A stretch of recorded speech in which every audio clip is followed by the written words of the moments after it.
Vamos dar início, então, à nossa aula segundo ano do ensino médio sobre literariedade. Se alguém quiser a palavra, tiver com dúvida e quiser saber alguma coisa, pode abrir o microfone, pode perguntar, tá bom? Também, vamos lembrar que a gente tem o chat aí do lado e vocês podem usar o chat para mandar as suas dúvidas, para fazer as suas considerações. São sempre muito bem-vindas e necessárias. Tá? Vamos lembrar que uma aula ela é interativa, e quanto mais interatividade a gente tiver, mesmo nesse formato, melhor para todo mundo. Muito bem. Deixa eu só tirar esse fone aqui, porque eu estou com um retorno que não está funcionando hoje. E aí, se alguém quiser falar alguma coisa, por favor, escreva, porque acho que eu não vou conseguir ouvir. Tá? Vamos lá. Na aula passada, falamos sobre o que é literatura, né? Trabalhamos em torno dessa questão e dessa aula é para sair um ensaio, um exercício para falar sobre o que é literatura. E a gente descobriu que não existe uma resposta específica para o que é literatura. Nós temos alguns consensos. Entre esses consensos, a questão de que literatura é a arte da palavra, ou seja, é uma forma de expressão artística que usa como matéria-prima a palavra como elemento de realização.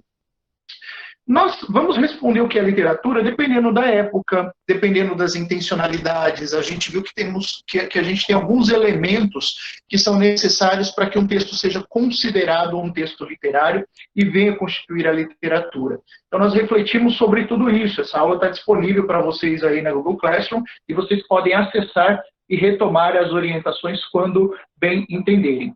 Bom, depois que a gente pensou um pouquinho do que é literatura, do que a gente pode considerar, né, essa arte e quais os elementos que a gente tem para que nós tenhamos um corpus literário, ou melhor, uma situação em que a gente tenha um coeficiente literário, né, textos que possam ser considerados literários, vai muito da época e daquilo que nós consideramos em determinados momentos da história. Pois bem, meninos e meninas, nós vamos entender hoje um pouquinho acerca dos elementos da literariedade, né? Quais são, afinal, esses elementos e como é que eles funcionam dentro dos textos para que a gente possa dizer, olha, esse texto é literatura, esse texto não é literatura. A gente precisa começar entendendo um pouquinho de questões do uso da linguagem, né? Há dois tipos específicos de linguagem. Existe uma linguagem chamada linguagem denotativa e uma linguagem chamada linguagem conotativa. E é aí que mora um dos elementos da literariedade. Esse é um dos aspectos daquilo que a gente pode considerar literariedade. A linguagem denotativa é aquela linguagem literal, que tem um sentido exato, ou sentido de dicionário. Quando a gente abre lá um dicionário, a gente vê o significado da palavra pedra, né, vai estar escrito rocha, elemento rochoso, alguma coisa nesse sentido, fragmento de rocha, formação geológica, alguma coisa assim. Isso é uma pedra, né? Aquilo que a gente encontra aí na rua. Pedra, é isso que está no dicionário. A linguagem denotativa é aquela linguagem do jornal, né? Quando nós vimos na aula passada as notícias de que o João Gostoso havia se jogado e cometido suicídio lá na Lagoa Rodrigo de Freitas, no Rio de Janeiro, a gente só entende isso. É uma linguagem objetiva que não permite segundas interpretações, né? Não dá margem para uma multiplicidade de sentidos, e a gente fica com aquilo que é imediato, linguagem denotativa, sentido objetivo, literal. E um outro aspecto da linguagem é a linguagem conotativa. Esta sim, possui um sentido figurado, ou seja, um sentido subjetivo, e ela é construída a partir das figuras de linguagem que nós vamos ver um pouco mais adiante e que também vai ser tema das aulas aí do futuro. Tem um exemplo dessa imagem, né? Nós estamos pisando em ovos, o indivíduo está pisando em ovos, ou seja, está andando por um terreno perigoso, está andando, precisa agir com delicadeza, com prudência. No sentido literal, no sentido denotativo, A imagem mostra para a gente o que seria pisar em ovos. No sentido conotativo, é esse sentido que eu expliquei para vocês. Esse agir com prudência, com delicadeza, porque você pode acabar ferindo ou destruindo alguma coisa que você não queira. Então, essa é a diferença entre linguagem denotativa e conotativa, né? A primeira é mais objetiva, ela é uma linguagem literal, e a segunda, ela é uma linguagem figurada. Ela é muito usada, por exemplo, nas nossas expressões idiomáticas, né? Ah, eu paguei um mico, então significa que eu fui lá e dei um dinheiro para o mico, ou então eu comprei um mico e paguei o vendedor desse mico, o macaquinho. Não, paguei o mico é você aí, né, dar uma bola fora e fazer alguma coisa que não é bacana, você passar alguma vergonha, algum vexame. Isso é pagar o mico. Então, a gente tem essas expressões no nosso idioma, na nossa linguagem do dia a dia, e a gente usa isso no sentido conotativo. Né? Outro exemplo, engolir um sapo. Né? Ninguém vai pegar um sapo e vai engolir um sapo, não uma pessoa em sã consciência. Mas você engolir um sapo é você descer alguma coisa atravessada, você fazer vista grossa, não está muito contente com uma situação, mas você vai em frente apesar disso. Então, existem essas duas diferenças, e a linguagem conotativa, ela é um dos elementos da literariedade. Né? Então, os textos literários, eles têm um coeficiente muito grande de linguagem conotativa. Isso porque, quase sempre, eles significam uma outra coisa. Nós vimos na aula passada um texto, né, um outro texto do Manuel Bandeira, que falava sobre menstruação, lá o sentido dele, o sentido por trás daquele texto estava lá a questão da menstruação. E no primeiro plano, né, no plano da linguagem, ali da expressão, nós tínhamos a água forte, que é uma técnica artística. Muito bem, quando a gente considera a linguagem conotativa, nós vamos precisar entender que o texto literário, ele usa a realidade como modelo para arquitetar mundos ficcionais por meio da metáfora, da caricatura, da alegoria e da verossimilhança. Lembram-se que na aula passada a gente falou de Mimesis, né? O Aristóteles, que foi um dos grandes filósofos da história da humanidade, quando estudou as questões de literatura, falou na questão da mimesis. A mimesis tem a ver com a verossimilhança, ou seja, a semelhança àquilo que é verdadeiro. Então, muitas vezes, as histórias literárias, ou a literatura em si, ela guarda princípios de verossimilhança. Isso é, ela se assemelha àquilo que é realidade. O mundo real serve de inspiração para a criação das histórias literárias, para a criação dos poemas, para a criação dos textos de modo geral. Poxa, Berga, mas os textos fantasiosos, aqueles textos fantásticos que têm a ver com ficção científica, por exemplo, as histórias de vampiro, as histórias de extraterrestres, os super-heróis, isso então não é literário? É literário também. E eles fazem parte de uma literatura chamada literatura fantástica, né? Muitas vezes estão ligados a um segmento da literatura chamado literatura fantástica. Mas o que acontece? Mesmo sendo uma história de herói, mesmo sendo uma história de ET, uma história de conto de fadas, de bruxas, por exemplo, são histórias semelhantes à realidade. Por quê? Porque elas têm inspirações no mundo real. Vamos pegar aí dois sucessos literários contemporâneos. A gente tem a saga Crepúsculo, não sei se vocês já leram ou se conhecem, se as adaptações para o cinema, mas a saga Crepúsculo, ela fala, gente, de um universo de vampiros, né? São jovens vampiros, lobos que vivem em conflito e que estão ali brigando pelo amor da moça. Ou a moça se apaixona por um, enfim, acontecem várias coisas ali, eu conheço um pouco dessa história. Mesmo sendo personagens fictícios, que não existem na vida real, pelo menos eu nunca vi, né? Não sei se existe ou não, mas mesmo sendo da natureza fantástica, né, ficcionais, eles são elementos inspirados na realidade, porque o conflito que esses personagens vivem, eles são elementos inspirados no real. E uma coisa que é interessante observar nessa história especificamente é que toda a inspiração dela vem lá da literatura romântica, né? Aquele romantismo em que os heróis eles morriam de amor pelas suas amadas e existiam os conflitos. Então tem toda uma inspiração romântica aí também e talvez um eco de cunhos medievais, como a gente vai ver adiante quando nós estudarmos aí os períodos literários. Uma outra saga que eu comentei com vocês, Harry Potter, né? Acho que muita gente conhece, quem não conhece vale a pena ler, vale a pena ver os filmes, são histórias bem interessantes. Harry Potter é um universo fantasioso, ele não existe, né? Não existe bruxaria, não existe escola de magia, pelo menos não da forma como o livro nos mostra. O que acontece, então? Todo o conflito que Harry Potter tem, todo o conflito que ele traz pra gente, de um vilão que quer dominar o mundo, de um bruxo que está aprendendo, que tem uma história de vínculo, tem uma inspiração verossimilhante, ou seja, poderia se passar na vida real. Então ele imita a realidade, né? Ele traz para dentro da história, que é ficcional, que é a invenção dos autores, traz os elementos que nós vemos aqui no nosso mundo, aqui fora.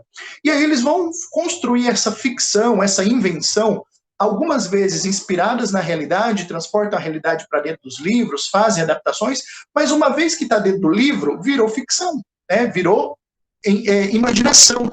A literatura ela não funciona só com aquilo que está escrito, mas ela precisa de você, leitor, para poder ganhar vida, para poder fazer sentido. Então, como os autores fazem isso? Eles criam metáforas. Se vocês se lembram do vídeo que eu pedi para que vocês vissem lá do Pablo Neruda, ensinando carteiro a fazer metáfora, é construir essa linguagem figurada, conotativa, que a gente tem para inventar histórias, para inventar expressões e dar sentidos a coisas do mundo. Os autores também fazem isso por meio da caricatura. Semelhante àquela caricatura que a gente tem, né, que vocês veem lá, a pessoa exagera nos traços, muitas vezes nós temos dentro dos livros os personagens caricatos.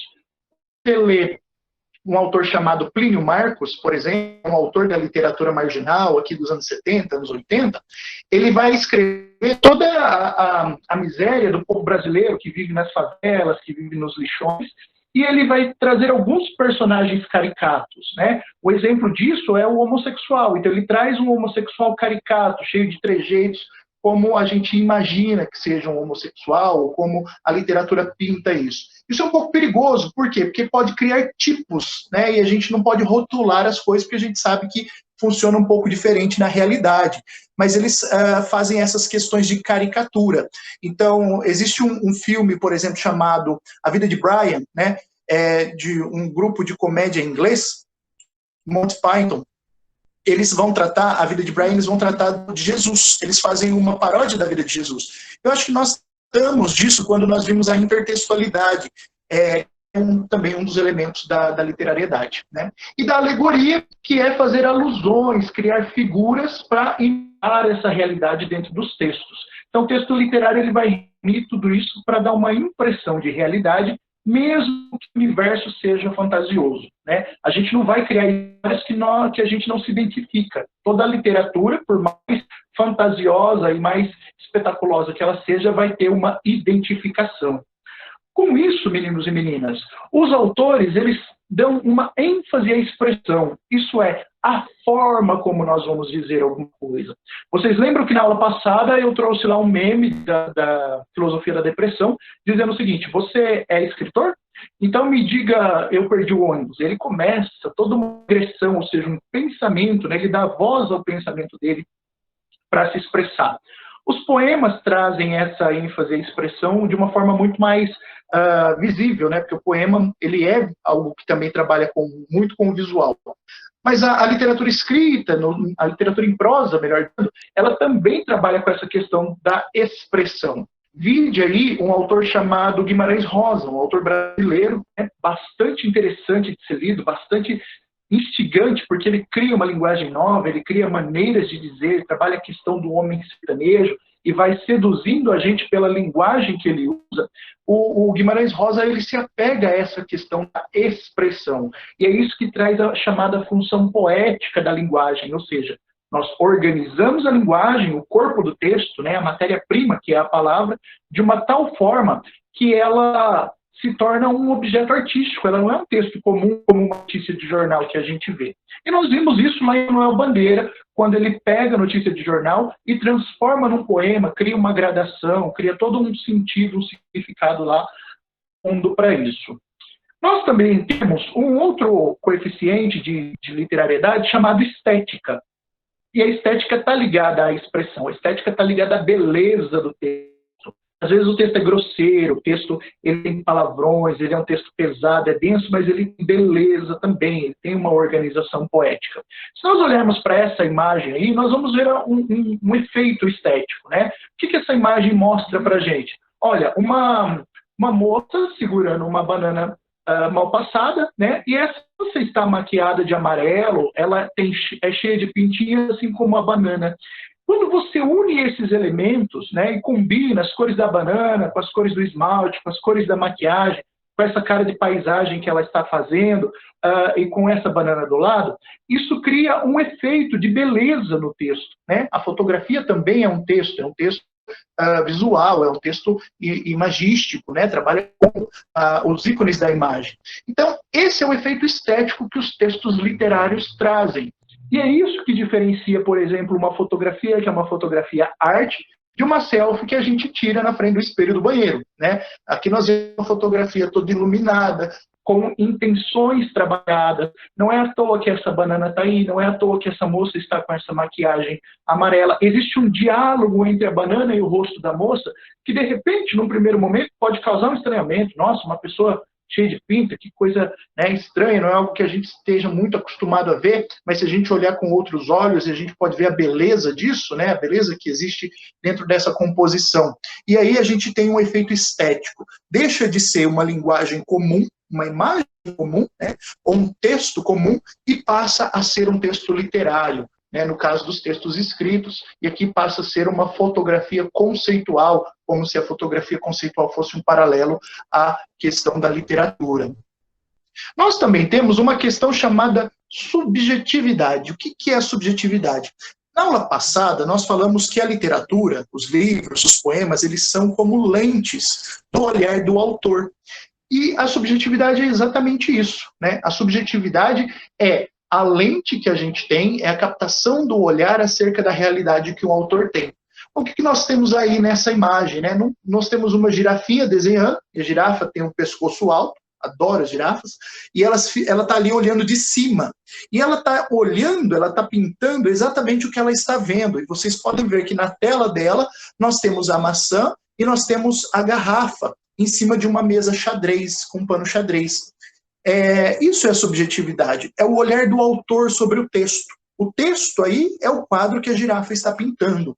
E a subjetividade é esse olhar, essa perspectiva pela qual a girafinha olha a composição.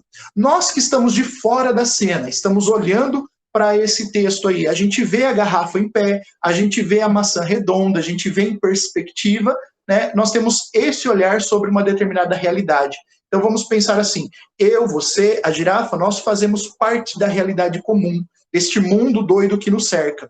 E nós olhamos com essa perspectiva para essa mesa com garrafa e maçã. Mas a girafa, que é o autor do texto, que é um poeta, ela olha por um outro olhar e registra isso no texto, né? Faz uma composição e registra isso. Quando ela faz isso, se torna uma ficção, se torna uma peça literária. Quando ela põe aí todos esses elementos que nós estamos falando. E a gente fica olhando a realidade, a gente pode olhar pelo olhar do autor e perceber essa subjetividade, que é algo bem bacana de se observar. As obras literárias, elas também contam com um recurso chamado polissemia. Isso é, muitos sentidos, né? Poli é muito, sema vem de semântica, né? Do sentido. Quando a gente olha lá a questão do sentido na linguística. Muito bem, toda obra literária, todo poema, todo texto, ele tem muitos sentidos, ou ele permite vários sentidos. A gente discutiu isso, foi o gancho de abertura da nossa aula sobre literatura, quando nós falamos sobre a questão da Capitu, se a Capitu traiu ou não traiu o Bentinho, se o Bentinho era gado, se a Capitu era uma safada, se o Bentinho tinha um caso ou não. Percebem que o texto em si, ele está ali. E a gente, né, eu, você, leitor, os vários leitores, quando a gente entra em contato com esse texto, a gente tem múltiplos sentidos desse texto. O que a gente vê nessa imagem? Essa imagem é um quadro de um pintor espanhol chamado Pablo Picasso, né, Guernica, um dos quadros mais famosos do Picasso, um painel gigantesco. Então, o que a gente tem? A realidade, Picasso está retratando aí o bombardeio na cidade espanhola de Guernica, e ele retrata toda a agonia das pessoas por meio dessas imagens, por meio dessas formas distorcidas que se compõem por conta do bombardeio que a cidade sofreu.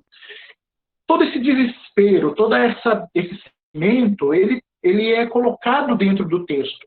E se a gente olha para cada elemento desse, para para aquela mãozinha com levantada para cima, aquele rosto em agonia, para aquela criança aparentemente morta nos braços, né, para aquela mãe que chora, para o cavalo, enfim, para todos esses elementos a gente vai construindo sentidos diferentes. O que o Picasso fez? Ele fez uma obra de arte por meio da imagem, óbvio. Então a gente poderia ter tirado uma foto do bombardeio da cidade e registrado a realidade daquele jeito. Mas ele deu o olhar subjetivo dele. Ele trouxe para a obra elementos que ele percebeu e ele trabalhou isso na forma, ou seja, lá na questão da expressividade que nós falamos no começo dessa aula, né? A expressão é que conta, a forma é que conta. E isso tem um impacto estético. Você olha para isso aí, você fica abestado, como esse painel é um painel enorme, você fica lá e fala, meu, o que é isso? Né? Olha a agonia e o tamanho da agonia que essa obra está. Literatura faz a mesma coisa, só que por meio de palavras e por meio de textos. Né? Também, um outro elemento da literatura que nós estudamos no começo desse bimestre é um elemento chamado intertextualidade. E alguém consegue ver qual é o texto que essa imagem aí se refere? Qual é o texto que ele retoma? Se alguém conseguir ver para mim, manda aí no chat, fala qual é o texto. Eu não vou dizer para vocês, mas é um texto bem conhecido de todos nós.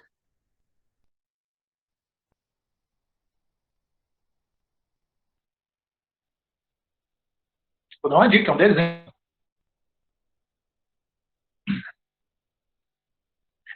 Sim, Gabriela Schmidt está dizendo que são os Simpsons. São os Simpsons, né?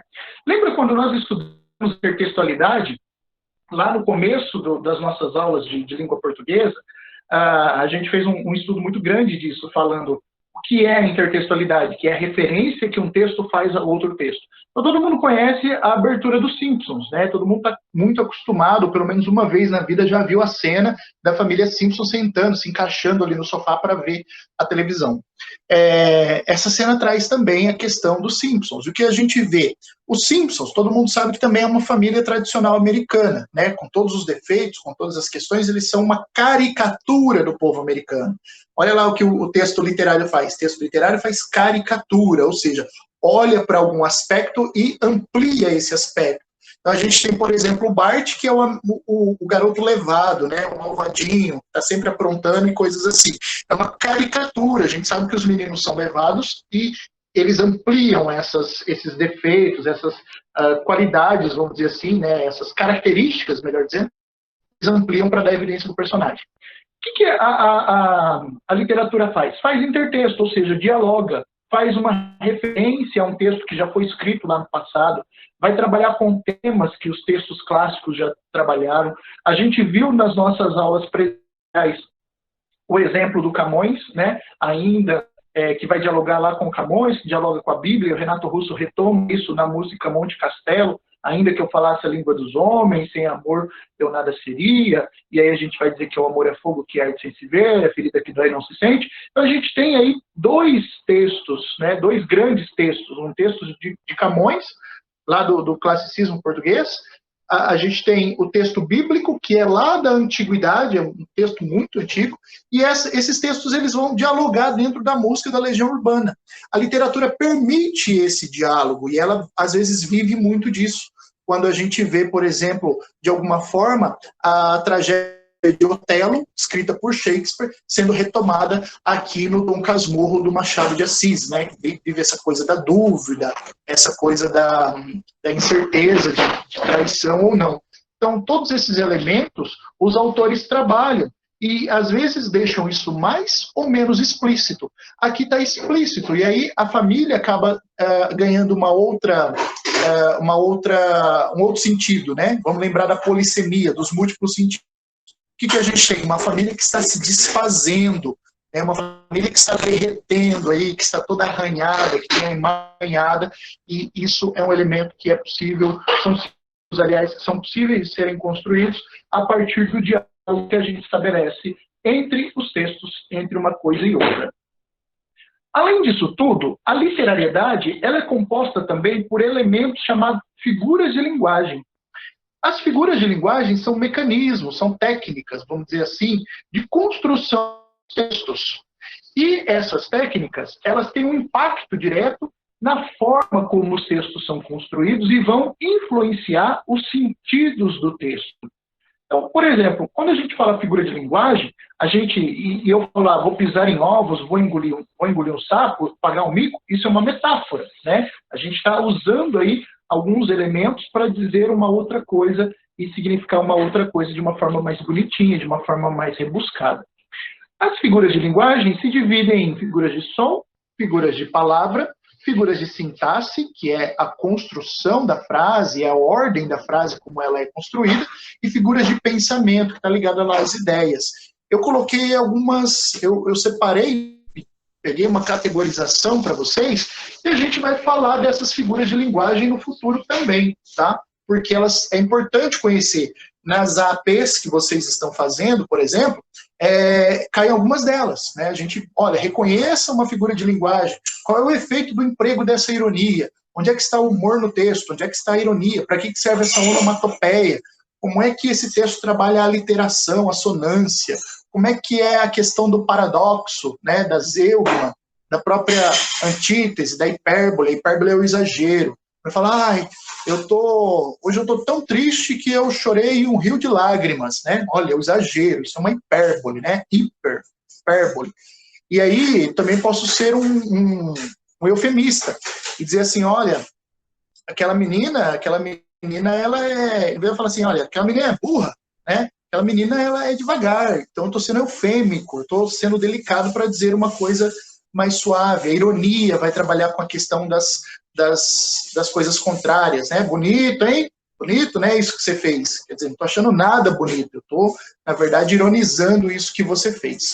A onomatopeia, aqui nas figuras de som, vão reproduzir os sons das coisas. Toque-toque, smack, né?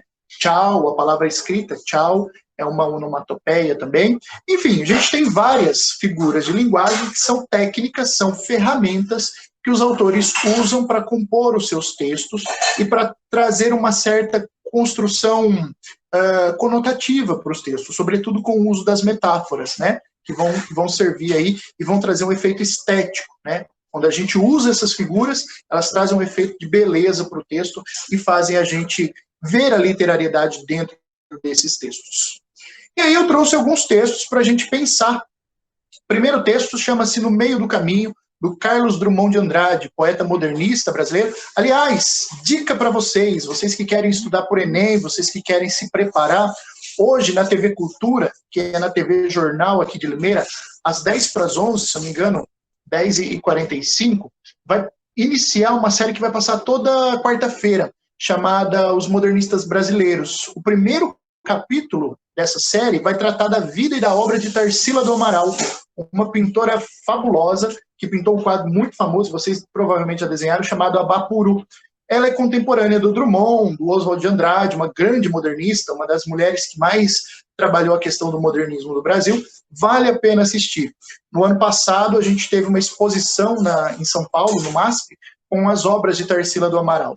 Foi formidável, e a Bapuru estava lá também, a Bapuru, que hoje pertence ao Museu de Buenos Aires, veio para o Brasil para ser exposta, né, entre outros quadros, vale a pena ver. Então, 10h45 na TV Jornal aqui de Limeira, TV Cultura, acho que dá para assistir por YouTube também, vale a pena ver a vida e obra de Tarsila, contemporânea de Drummond. Vamos ao texto. No meio do caminho. No meio do caminho tinha uma pedra. Tinha uma pedra no meio do caminho. Tinha uma pedra, no meio do caminho tinha uma pedra. Nunca me esquecerei desse acontecimento na vida de minhas retinas tão fatigadas. Nunca me esquecerei que no meio do caminho tinha uma pedra. Tinha uma pedra no meio do caminho. No meio do caminho tinha uma pedra. Como é que pode um sujeito em sã consciência, de forma proposital, escrever um texto chamado No Meio do Caminho, e nesse texto dizer que no meio do caminho tinha uma pedra? E como é que a gente pode considerar isso poesia? Como é que a gente pode considerar isso parte da literatura? Essa é a questão, né? Primeiro, vamos entender o que significa isso, né? Como é que se dá essa construção? Existe uma figura de linguagem, um recurso de linguagem chamado paralelismo. No meio do caminho tinha uma pedra no meio do caminho, a frase vai, a frase volta. Isso mostra para a gente que os caminhos são feitos de vai e volta, né? De mão duplas, muitas vezes. E o que é ter uma pedra no meio do caminho? Para mim pode ser um problema, né? Para mim pode ser a falta de dinheiro que a crise do coronavírus está trazendo para todos nós. Essa é a pedra no meio do caminho, a pedra no nosso sapato hoje. Para você pode ser um crush não correspondido. Para o outro pode ser uma doença, né? Essa pedra no meio do caminho. Essa pedra pode significar tanta coisa para tanta gente. E o Drummond, ele simplifica tudo isso, né? Ele simplesmente diz que no meio do caminho tinha uma pedra e que esse evento marca a vida das minhas retinas tão fatigadas. Olha que bonito isso, né? A vida das minhas retinas tão fatigadas. O que são retinas? Retinas são essas coisas que nós temos aqui nos olhos, né? Que captam a luz e transformam isso em estímulos cerebrais, estímulos visuais no nosso cérebro. As retinas captam. E as retinas tão fatigadas, ou seja, tão cansadas, né? E esse fato marca o eu lírico. Ele nunca vai se esquecer que no meio do caminho tinha uma pedra, que tinha uma pedra no meio do caminho. O que isso vai significar para cada um de nós é uma coisa diferente, não é? Como eu disse, a pedra para você é uma coisa, para mim é outra, para o outro é outra. E para o Drummond pode ser simplesmente uma pedra. Manuel Bandeira vai trabalhar num poema chamado Satélite, né? A questão da imagem da Lua. Podia ter colocado esse texto aqui, mas eu não consegui a tempo. Na questão da Lua, no Satélite, no poema Satélite, o Manuel Bandeira vai falar da Lua, a Lua que está lá pairando muito cosmograficamente, no céu plúmbeo, no céu cinza. É simplesmente um satélite, né? E não essa lua que lá no romantismo significa o deus dos apaixonados, né? A grande força vital, enfim. Ganha sentidos polissêmicos, ou seja, muitos sentidos que vão depender da nossa própria experiência de leitura no mundo. O que vai ser a pedra do Drummond para você não é para mim, o que vai ser para o outro. E qual vai ser a pedra? A gente não pode simplesmente dizer que a pedra é a bomba atômica aqui nesse contexto, porque não tem nada a ver, né? A gente tem que sempre se prender ao texto para encontrar sentidos. Drummond faz isso de uma forma muito bonita. E aí a gente tem períodos na literatura e formas variadas de escrever que também das próximas aulas. Mas eu quero trazer aqui para a gente ilustrar ainda essa questão da literariedade, a questão do realismo. Foi um período aqui no século XIX, entre o século XVIII e o século XIX. O realismo, ele basicamente, tanto nas artes, né, essa é uma pintura de Millet, e a gente também trabalhou essa pintura no começo das nossas aulas. O Millet vai escrever, ou melhor, vai pintar a realidade tal qual ela é, né? Vai olhar para a realidade como se tirasse uma fotografia e faz as denúncias sociais, a gente já viu tudo isso. Na literatura, nos textos escritos, a gente também tem isso. Vide aí um texto naturalista, realista, chamado O Cortiço, que, se não me falha a memória de TV, o Cortiço ele vai trazer para a gente todo o contexto social, a cultura e o modo de ser, de fazer dentro de um cortiço, né, que é uma amontoada de barracos, de casas ali, uma insalubridade danada. O realismo traz muitas questões sociais para dentro da literatura.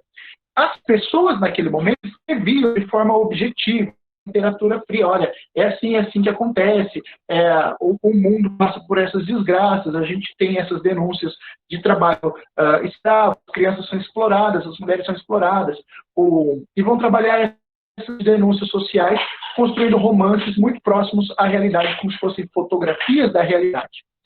Um sujeito que nós já vimos aqui, chamado Machado de Assis, foi o gancho da nossa aula, esse cara é tão inovador, ele é tão à frente do seu tempo, que quando essa corrente realista estava na literatura, ele escreveu um livro chamado Memórias Póstumas de Brás Cubas. E dentro desse livro, o Machado de Assis coloca um defunto autor. Como é que pode um defunto escrever um livro? É isso que ele faz e é isso que torna o livro grandioso, além de outras coisas. Uma das outras coisas que o Machado de Assis trabalha é a questão da expressividade. Ele vai escrever no capítulo 138, são capítulos muito curtos, né? O defunto vai contando a vida dele.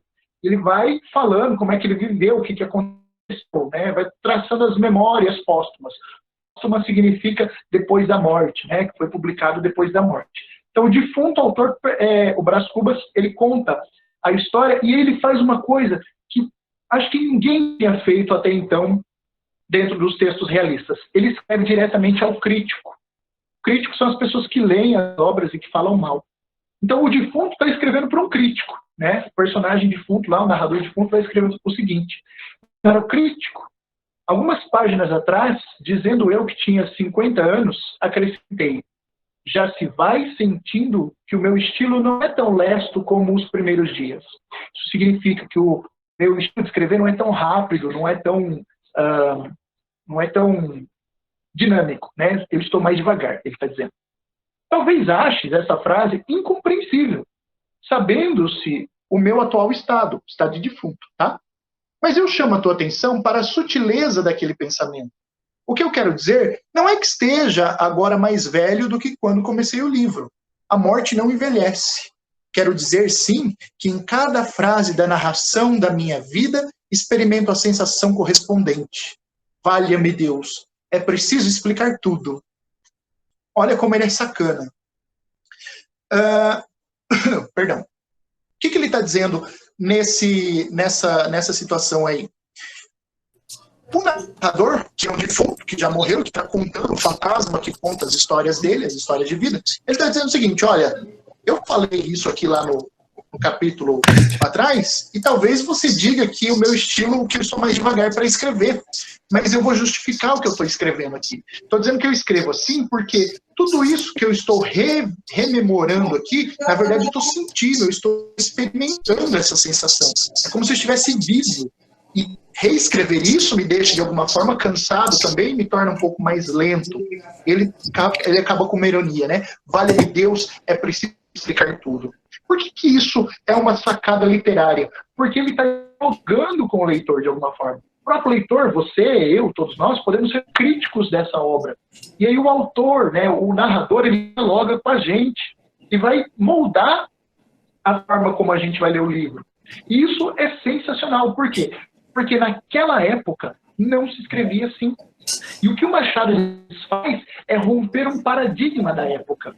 É romper uma forma que os autores tinham, né? Vamos lembrar que o que é literatura vai depender da época, do tempo que a gente está vivendo e do estilo que as pessoas adotam de vida, de leitura.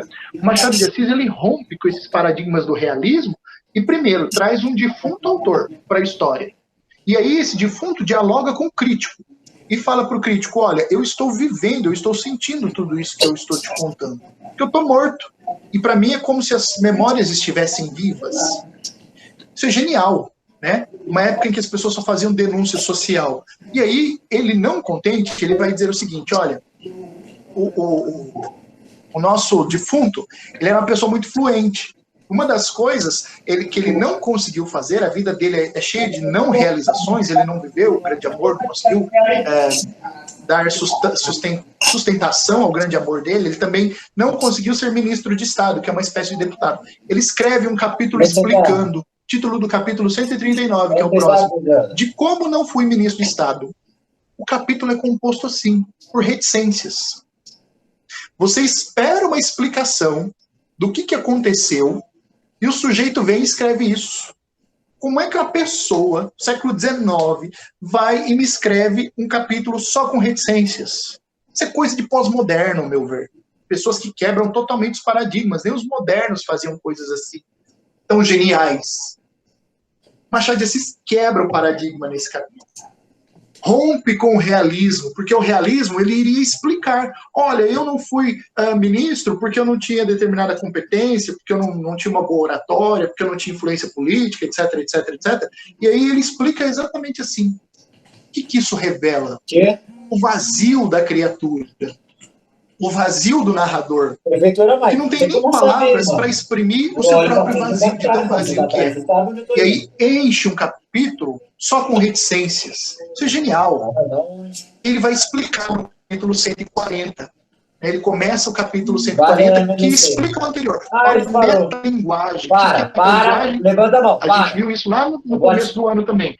Quando o código fala do próprio código. quando a obra fala da própria obra, ou seja, o capítulo 140 está explicando o capítulo anterior, então a obra está falando metalinguagem, um dos elementos de literariedade também. Ele vai dizer o seguinte: há coisas que melhor se dizem calando, tal é a matéria do capítulo anterior. Então, ou seja, tem coisa que o silêncio explica, né? Podem entendê-los os ambiciosos malogrados. Se a paixão do poder é mais forte de todas, como alguns inculcam, imagine o desespero, a dor, o abatimento do dia em que perdi a cadeira da Câmara dos Deputados. E iam-se minhas esperanças todas. Terminava a carreira política. Ou seja, ele explica como ele não foi deputado. Ele tinha dor. Né? Alguém está pedindo aqui para desligar o áudio. Eu não sei se tem alguém com áudio, eu não estou controlando aqui. Deixa eu ver. Aqui, deixa eu ver se eu consigo desligar. Pronto. Eu não estava ouvindo, então não sabia que estava vazando, tá? Então, o que ele faz aqui? Ele está explicando para a gente como ele não foi deputado. Como é que as coisas aconteceram? Isso trouxe um vazio, um desespero, uma dor, e ele não consegue também exprimir isso. Ou seja, ele não consegue colocar isso em palavras. E aí ele usa um signo de silêncio, que são as reticências. E enche o capítulo com esse signo de silêncio. Isso é fantástico, né? Isso é fabuloso, de uma genialidade que só Machado de Assis tinha para a época que ele vivia. Ou seja, nenhum autor tinha feito isso até então, a gente não tem notícia. Né? E ele gostava de brincar com as palavras. É isso que traz literariedade para o texto.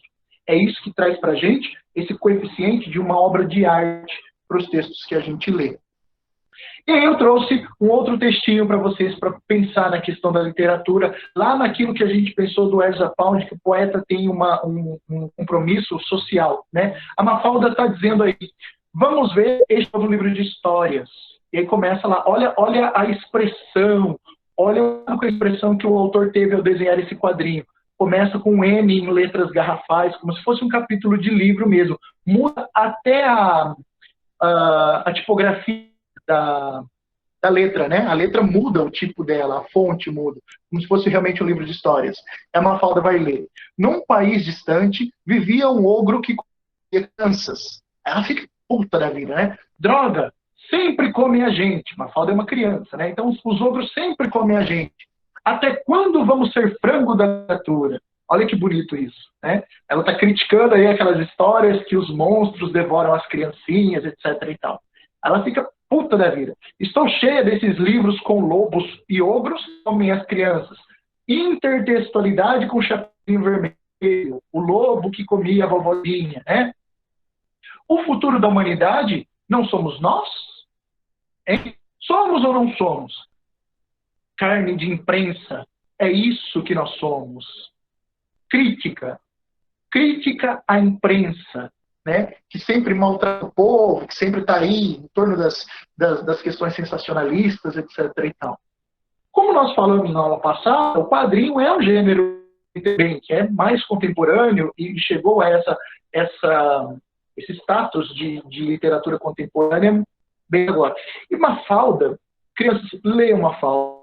Mafalda é fabuloso. Eu acho que a biblioteca tem a obra completa da Mafalda, que é um livro grosso, assim, grande, capa dura, de ler, porque ela é muito divertida e ela é extremamente crítica. O que esse texto faz? Primeiro, a forma. Né? A gente tem uma história em quadrinhos. Essa história em quadrinhos tem um cuidado com a expressividade, como a gente vê lá no segundo quadrinho, quando a gente tem um N garrafal e a mudança das letras, quando a Mafalda vai ler. A gente tem a questão da crítica social, né?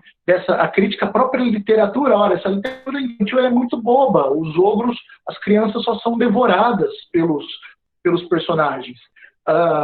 Existe uma crítica aí, né? O autor está fazendo esse posicionamento crítico e aí a personagem é cheia disso. E aí quando você acha que ela vai dar uma solução, ela vai dizer que as coisas, na verdade, são muito piores. Então existe uma ironia muito refinada nesse texto.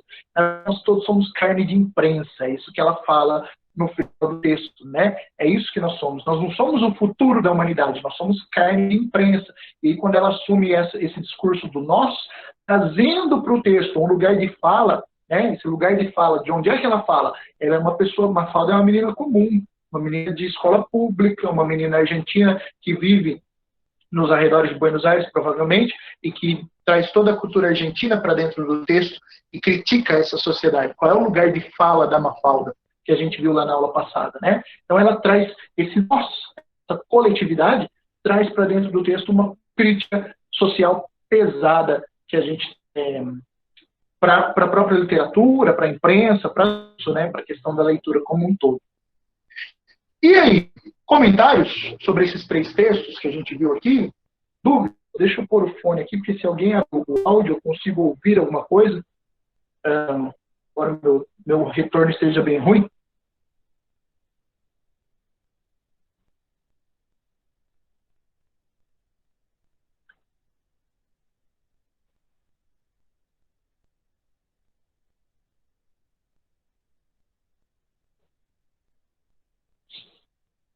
Bom, vamos para a parte final da aula. Perguntas? Não? Tudo bem até aqui? Vamos lá, então. E a literatura através dos tempos, né? A Giovana está colocando, ficou com dúvida por que aquele texto cheio de reticências é considerado literário. Uma boa dúvida. Então vamos entender o seguinte: realismo. Escrevemos textos como se fossem fotografias, quase texto científico. A gente descreve tudo o que está acontecendo no mundo e como as coisas são para retratar a realidade. Geralmente com a intenção de fazer uma crítica social ao descaso dos governos, à questão da corrupção, tudo que as pessoas veem que a sociedade tem. Então, faça uma denúncia social. Realismo se presta a isso. O que o Machado de Assis faz? Ele quebra esse paradigma. Ele escreve uma obra realista.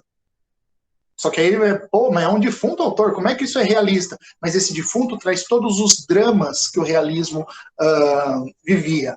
Né? É um texto ficcional, mas traz todos os dramas. Esse capítulo das reticências é um capítulo dentro de uma obra toda. Aí a gente amplia o olhar para o conjunto da obra. Né? Então, é um texto que é um texto artístico, e aí tem uma outra questão, que é um texto que pertence a Machado de Assis, que é um puta do autor nacional, um grande autor nacional, e aí esse texto, não só aquele capítulo, mas o livro Memórias Póstumas de Brás Cubas, vai ser considerada uma das grandes obras da literatura brasileira, também junto com o Dom Casmurro, do próprio Machado de Assis. Então é um conjunto de coisas que faz esse livro ser considerado literatura. Principalmente a afronta ao tempo que ele está inserido e a forma, né, como ele foi escrito. A inovação de trazer um defunto para conversar com as pessoas, o fato desse defunto conversar com os leitores e com os críticos, o fato de fazer essa expressão que não era usual para os padrões da época, tudo isso torna o texto um objeto de arte, logo um texto literário. Beleza, Giovana? Alguma outra dúvida? Se tiverem, podem mandar no chat, tá? Eu não estou ouvindo vocês, mas podem mandar no chat que eu respondo. E aí, como é que faz? Aí pergunta, quando é que surge a literatura? Né? Quando é que a literatura acontece? Como é que a gente começa a ver essas histórias, essa coisa toda? A gente vai precisar olhar para a literatura através do tempo, pensando já nesses elementos de literariedade que a gente construiu até aqui. Nós vamos olhar a literatura através do tempo. E aí a gente vai olhar lá para os homens primitivos, para os caçadores, coletores, né? O que acontecia? Qual era a tradição do homem? O Yuval Harari vai fazer uma análise disso no texto chamado Sapiens, é um dos livros dele de grande circulação, dos best-sellers do Yuval Harari, um historiador palestino, não, ele não é palestino, ele é iraniano, se eu não me engano. Se eu não me engano, ele é iraniano. Enfim, o Harari ele tem um livro chamado Sapiens, e ele vai retomar essa questão da história do homem, do caçador-coletor, e vai dizer o seguinte: olha, as pessoas, né, a família, ficava na casa, a mulher, os caçadores saíam para caçar, e quando eles voltavam, se reuniam em volta do fogo e contavam as histórias da caça, ou seja, era uma tradição oral. Né? A literatura, vamos pensar que a língua oral ela surge muito antes da língua escrita, certo? A gente só vai ver a língua escrita lá na Suméria, alguns milhares de anos atrás. Mas o que acontece? Não tinha livro. Então a literatura ela surge da oralidade. As pessoas contavam histórias. E uma dessas formas de contar história era se reunir em volta da fogueira e contar as histórias das suas caçadas, fazer os relatos. E aí inventavam e começavam a dizer essa coisa toda. E vocês acham que isso ainda não acontece hoje? Esse mesmo comportamento do homem ancestral, ele existe no nosso dia a dia e nós fazemos isso constantemente. A diferença é que nós trocamos a claridade da fogueira pela claridade de um aparelho eletrônico. E a diferença é que as histórias não são contadas mais por caçadores, mas são contadas por quem está dentro desse aparelho eletrônico. A gente ainda conta histórias, né? Essas histórias são contadas por meio de livros, por meio de filmes, de novelas, de seriados, né? Hoje em dia, a Netflix, os serviços de streaming, todos, eles são o grande fornecedor de histórias que a gente tem dentro da nossa vida, né? É a nossa grande fogueira de contar histórias. O hábito que a gente tem de chegar em casa ao fim do dia, depois que nós caçamos para sustentar a família, né? Nos matamos lá nos nossos trabalhos, nós fomos caçar, caçamos o dia inteiro, a gente volta para casa, a gente senta em frente à fogueira, que é a TV, e come assistindo e ouvindo as histórias, né? Isso que a gente tem aí na nossa vida. Então, olha que coisa louca. Nós evoluímos milhares e milhares de anos, mas o hábito de contar histórias, ele permanece, embora a linguagem tenha mudado, embora a linguagem também tenha evoluído. Quando a escrita surge, há milhares de anos lá atrás, a gente vai passando a registros, né? A gente viu que o Aristóteles estabelece alguns padrões lá na Antiguidade Clássica, e diz, olha, a literatura tem que ser assim, tem que ser assado, tem que ser de tal jeito, e a gente vai pensar aí nas coisas de como realmente deve ser a literatura. O que o Aristóteles propôs vai durar durante um bom tempo, como a gente viu lá na aula passada, até a invenção do romance moderno, e a gente começa a olhar para a literatura através do tempo, que é a linha, né, a cronologia das escolas literárias. E é aqui que a gente começa a entrar nos estudos de literatura brasileira e portuguesa, propriamente ditos, de todo o contexto que a gente tem. É lógico que cada país vai desenvolver um tipo de literatura. A literatura russa ela é muito boa, a literatura inglesa, a gente vai ter Shakespeare, grandes nomes, né, grandes poetas, Lord Byron lá na Inglaterra.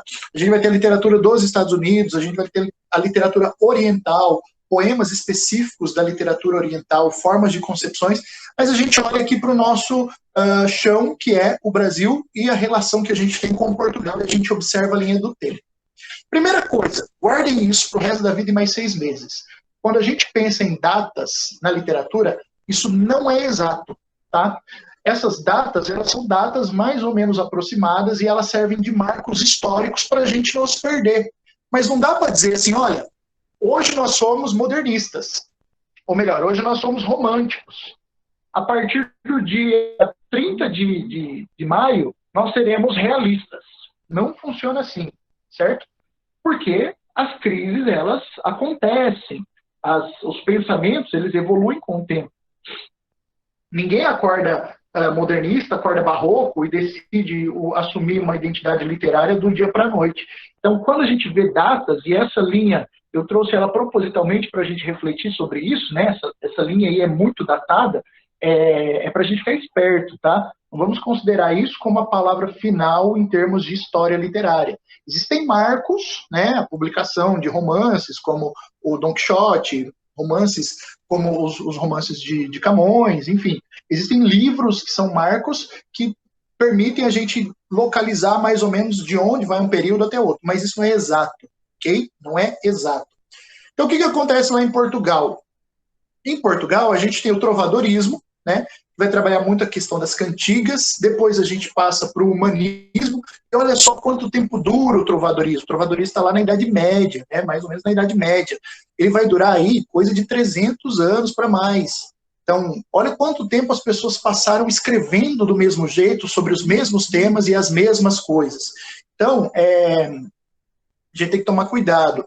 Depois a gente entra numa época chamada humanismo, em que o Gil Vicente, que é um poeta, um dramaturgo português, vai escrever coisas, né, a respeito da vida aqui, da vida cotidiana. Aí a gente entra também no classicismo, lá com Camões, né, com a publicação dos Lusíadas, o grande poema épico que conta a origem do povo lusitano, povo português, as suas grandes navegações. Tudo isso vai se transformando ao longo da história, né? E aí, a história da literatura portuguesa, ela segue o seu rumo. E aí, nessa época, por volta de 1500, a gente tem o descobrimento do Brasil, que é onde começa a nossa literatura. Você lembra que a gente estava fazendo lá, no segundo D, a gente tinha começado a fazer um trabalho do que é um texto literário em tal período. E a gente começa com a literatura de informação aqui no Brasil, né, no período chamado quinhentismo, em que a literatura vai tratar das cartas de descobrimento, essa coisa toda. Aí a gente começa a evoluir para um barroco, por conta das transformações que a era moderna traz, que as navegações trazem, conflitos, né? O barroco é história de conflitos. A gente volta para o arcadismo, que é uma retomada das tradições clássicas, lá daquele classicismo lá do passado, que ficou, né, a retomada de poetas. A gente entra num romantismo, ali em 1800, na época da Revolução Industrial, o surgimento da indústria, a transformação da cidade. Isso vai ter impacto dentro da própria literatura também, né? Vamos lembrar que a literatura é uma fotografia da realidade, e se a fotografia da realidade ela acontece a partir daquilo que a gente vive, a literatura muda conforme a realidade muda também, né? E a gente vai passando pelo romantismo, pelo realismo, que é onde está Machado de Assis ali, né, naturalismo, o parnasianismo, que é uma forma de poesia para tentar aliviar um pouco dessa tensão naturalista, o simbolismo, que anuncia o modernismo de alguma forma, vai trabalhar com símbolos, com sobrenatural, essa coisa toda, muita subjetividade, né? E o modernismo, que é quando a gente vê a literatura romper todos os paradigmas.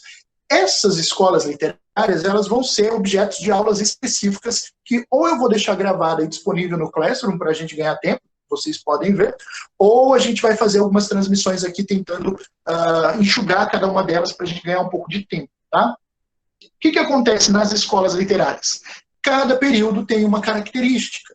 Cada período vai trazer para a gente uma forma de escrever, uma forma de ver o mundo, influenciado por tudo aquilo que acontece no mundo. Né? Na época da Segunda Guerra, aqui um pouco mais contemporânea, a gente vai ver textos que vão trazer para a gente toda a amargura daquele momento que o mundo está vivendo. Os poetas modernistas, como Carlos Drummond de Andrade, Carlos Drummond vai escrever um livro chamado A Rosa do Povo, que é todo temático relativo à Segunda Guerra. Quando explode a bomba de Hiroshima, lá na década de 40, né, meados da década de 40, a gente vai ver o Carlos Drummond transformar a poesia dele num hino de tristeza, num hino de protesto em relação a isso.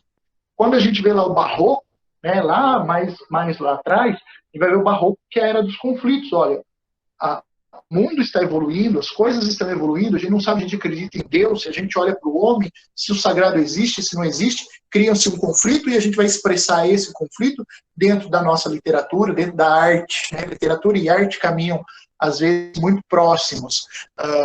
E vocês vão ver, a gente vai ver, por exemplo, pinturas do Caravaggio no Barroco, que é um dos meus pintores favoritos, coisas belíssimas que retratam esse conflito na forma de imagem, mesma coisa que a gente vai ver na literatura. E aí, meninos e meninas, vem a pergunta final, né? O que faz um texto ser literário? Tudo isso que nós falamos faz um texto ser literário. E é lógico que isso vai variar de acordo com o período em que nós estivermos, de acordo com a época em que nós estamos vivendo. Né? Como é que os textos são literários hoje, por exemplo? O que dá para a gente comparar com o passado? Citei ali no começo da aula a questão do Crepúsculo, né, que é a saga dos vampiros. Ora, é um texto contemporâneo, é um texto dos dias de hoje. Será que isso tem algum diálogo com o passado? Quando a gente for olhar para o romantismo, sim, a gente vai ver esse diálogo acontecer. Será que o Harry Potter tem alguma coisa a ver com a nossa realidade hoje, com a situação hoje? E será que eles são textos de literatura? Muita gente acha assim, nossa, mas textos que todo mundo lê pode ser considerado literatura? Por que não? Né? Vamos lembrar, literatura, um texto para ser literário, ele tem que ter uma beleza, ele tem que ter um trabalho poético, ele tem que ter um trabalho com a linguagem. E aí, na nossa contemporaneidade, a literatura ela segue outros caminhos a não ser o livro. Né? Então, essa questão da literatura sagrada, inatingível, dos autores chatos, pedantes, isso existe. Mas a literatura contemporânea ela é muito mais saborosa de se ver e de se se viver e se experimentar. Eu recomendo a leitura de uma autora, ela é gaúcha, radicada em São Paulo, Verônica Stiger. É uma das minhas autoras contemporâneas preferidas, né?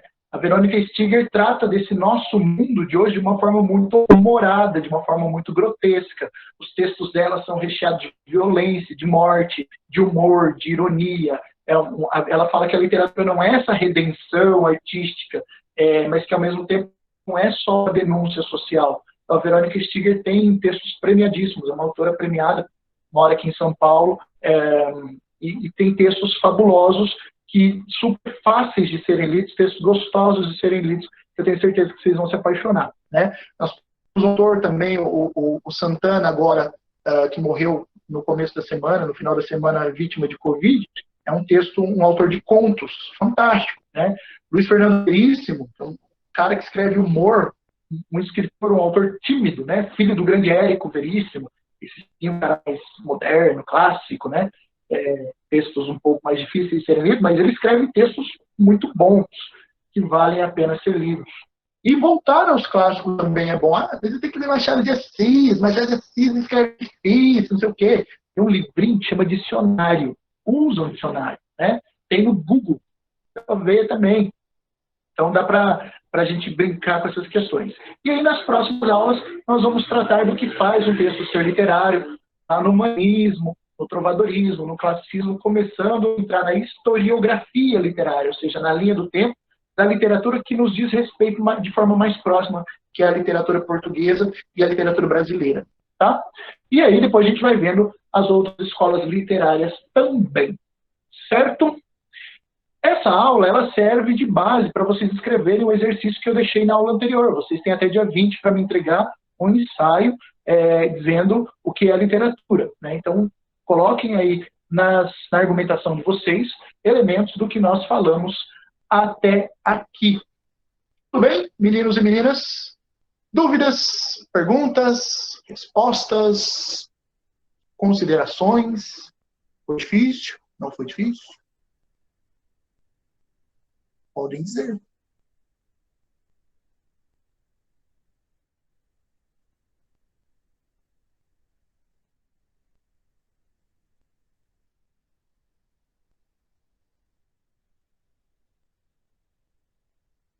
Uma dúvida? Uma literatura da característica contemporânea. Boa pergunta, Giovana. Literatura contemporânea trabalha com uma questão chamada paródia. Só que a paródia, ela não é aquela paródia que eu já expliquei para vocês nas aulas passadas. Essa paródia é olhar o mundo, imitar o mundo às avessas, né? Não é só falar mal, não é só usar o estilo, mas é parodiar o mundo. Isso é um conceito um pouco mais profundo que a gente tem numa autora mais contemporânea, uma filósofa da literatura chamada Linda Hutton, que vai falar desse mundo paródio, desse mundo parodial. Uma outra característica da literatura contemporânea é a violência, a presença da violência, textos muito violentos, narrativas curtas, né, fragmentadas. A questão da fragmentação da narrativa, ela é quase que fotográfica. Eu sei que é um pouco ególatra ficar citando aquilo que a gente escreve. Eu escrevo um conto chamado French Fries, em que eu trabalho essa questão do fragmento da fotografia como se fossem episódios de uma mesma cena acontecendo por visões diferentes. Uma outra questão da literatura contemporânea, e isso a gente vai ver em autores como o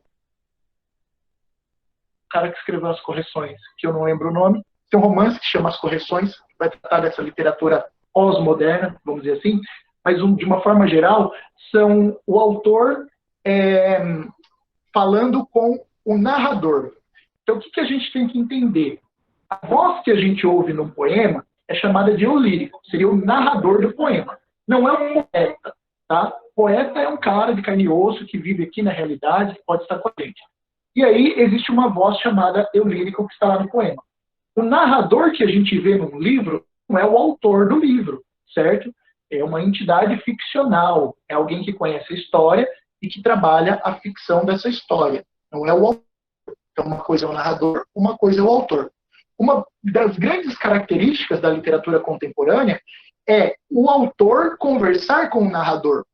Como se esse narrador fosse uma pessoa estranha. Olha, eu estou aqui contando uma história e o autor fala, não, mas eu estou te controlando. E os dois começam a brigar. Isso é uma viagem louca, né? É uma das grandes características da literatura contemporânea, além da metalinguagem, ou seja, a literatura falando sobre a literatura, a obra falando sobre a obra. Isso tudo a gente herda dos autores modernos. Então, a gente vai aprofundando essas características na nossa literatura hoje. Então, a poesia fala muito da poesia, os livros falam dos próprios livros. Existe muita literatura engajada com as questões políticas, com as questões sociais de um povo. Os prêmios Nobel de literatura mais contemporâneos, eles trabalham isso, né? O romance histórico, falando das críticas sociais, essa coisa toda, mas sempre buscando essa expressão, muitas vezes metalinguística, do diálogo do autor, o autor físico, a pessoa encarnada, com o narrador, o fictício, a pessoa que só vive dentro do livro, né? É uma coisa louca. Esse povo usa droga, bebe muita coisinha que a gente não pode beber e escreve essas coisas aí.